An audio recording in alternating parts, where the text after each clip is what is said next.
Hi guys, today I want to talk to you about pretzel rolls. You may say, pretzel rolls? What's the deal about pretzel rolls? Well, Dirt Farmer Jay has a tendency to dream up new things that he'd like me to learn how to bake. And so his newest thing actually is pretzel rolls. And I made them and they are so good. So I want to share that recipe with you. Stay tuned.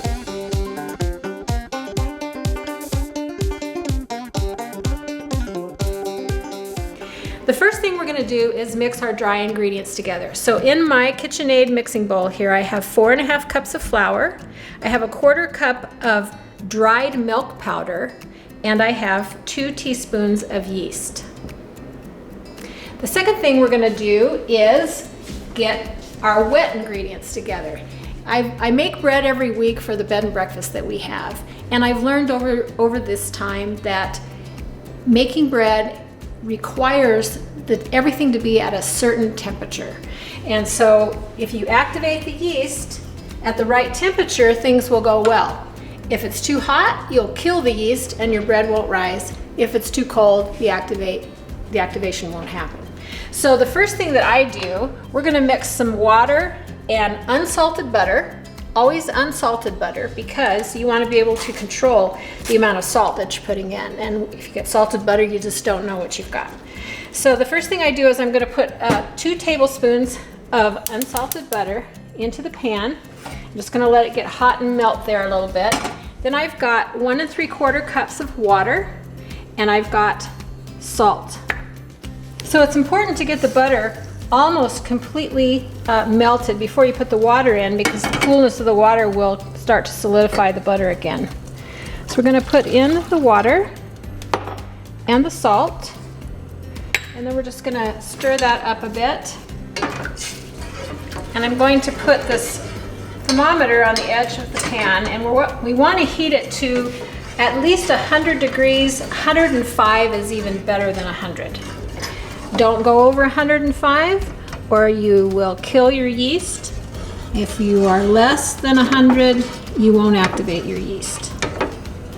Okay, so we have our temperature at 105 degrees. So I'm going to take this and pour it directly into my dry ingredients. You don't have to add it gradually or anything. Just pour it right in. I'm going to stick my pan on here.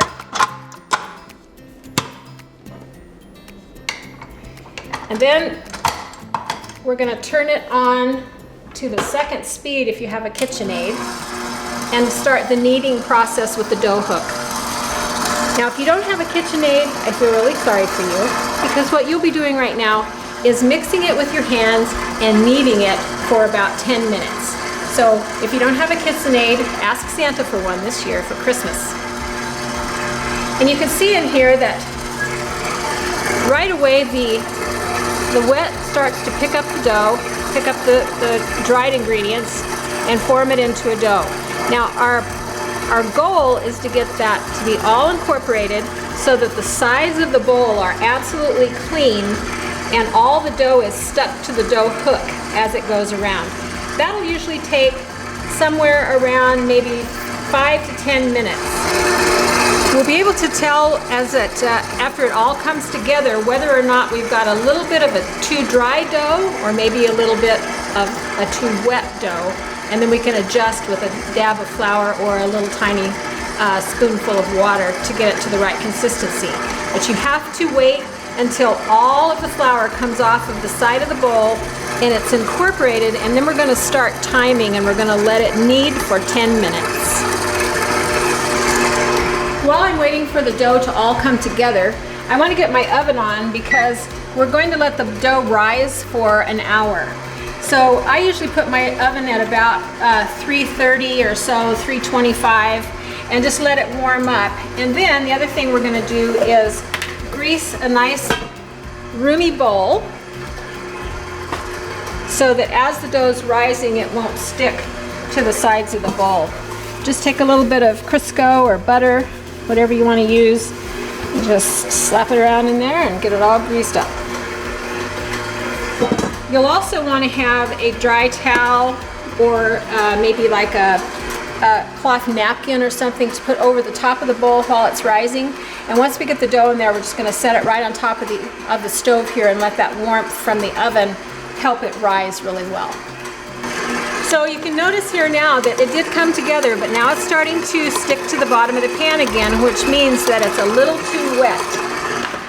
And I'm literally going to take a pinch of flour and put it in there. And you have to be patient because your first idea is going to be to dump a whole bunch in there, and then you'll be chasing it by adding water and then adding flour and adding water.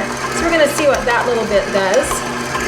So you can see here now, this is really what we're looking for.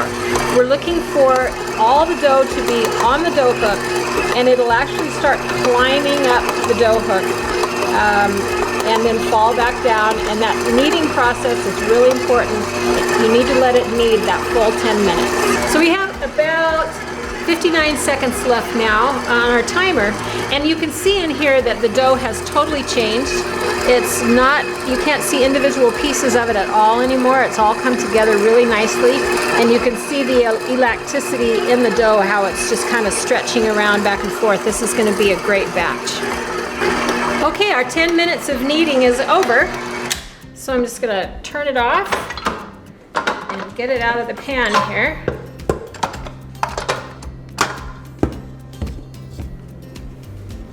You see the dough isn't really sticky to surfaces at all.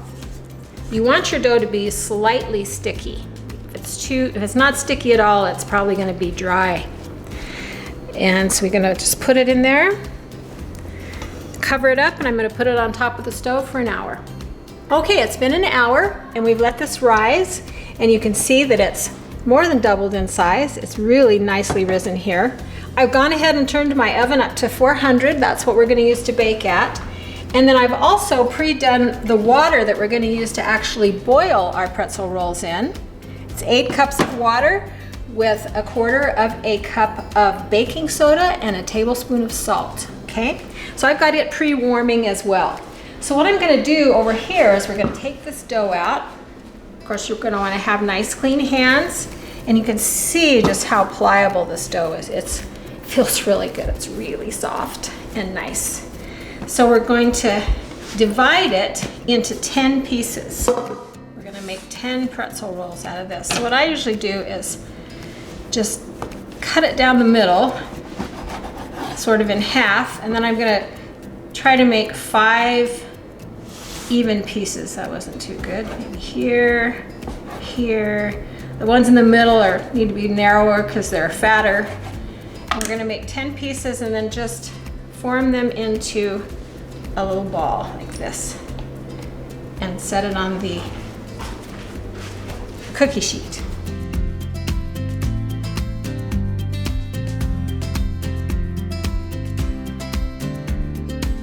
So I've got all of the rolls into little balls, and now we're going to let them rest, cover them up and let them rest for 15 minutes. Okay, let's take a look and see how these are puffing up beautifully.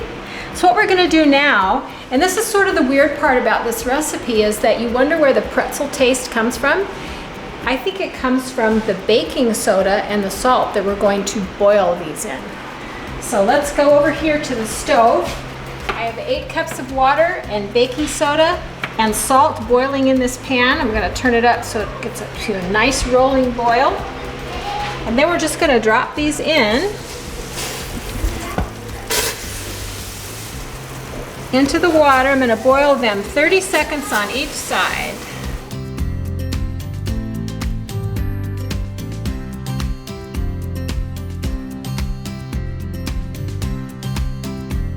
And then when they come out, I'm going to just dab them a little bit on this paper towel, because if you put them right back on the greased cookie sheet, it just sort of makes the grease melt away. So I'm going to dry them just a little bit on the paper towel. That's something that I added to the recipe.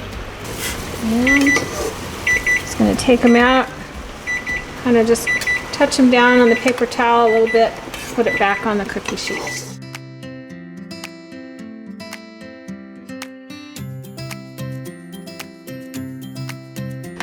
Okay, so I've already cut an X on the top of some of these, but I'm going to go ahead and finish the other cut. The secret to this is not to push down really hard because you'll just smash the bun.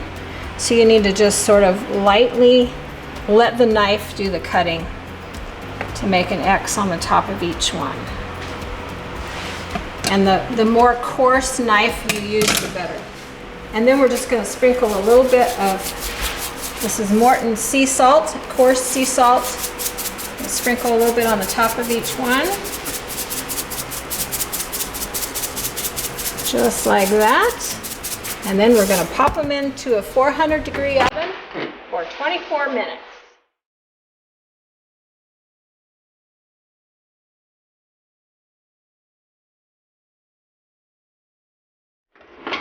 Well, let's see what we have here. Oh, yummy! Aren't those beautiful?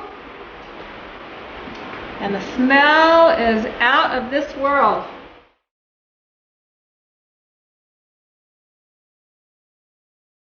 So if you enjoyed this video, please like it and subscribe to our channel. And until next time, this is Dirt Farmer Maggie.